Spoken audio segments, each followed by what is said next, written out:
যেমন একটি কথা বলা হয়,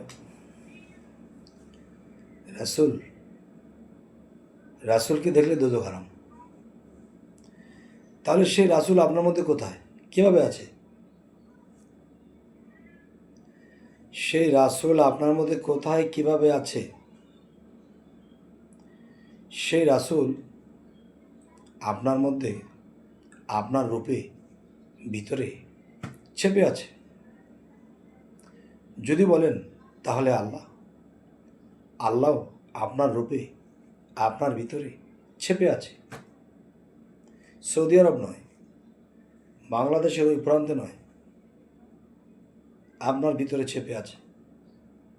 একে বের করতে হলে আপনি যদি সেই কৌশল না জানেন, তাহলে বাহিরে একটু গুরু মুর্শিদ ধরতে হবে।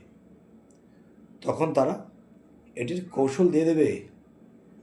আপনার নাকের ডগা হইতে ফুসফুসি পর্যন্ত এই বায়ুর সাথে কে যাচ্ছে, কে আসছে, কে যাচ্ছে, কে আসছে। তবে বুঝতে হবে,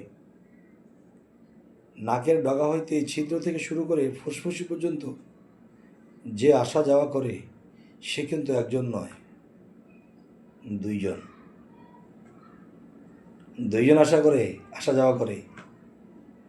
অবশ্যই দুইজনের বিষয়টি আপনারা কামিল মুর্শিদ ধরে জেনে নেবেন।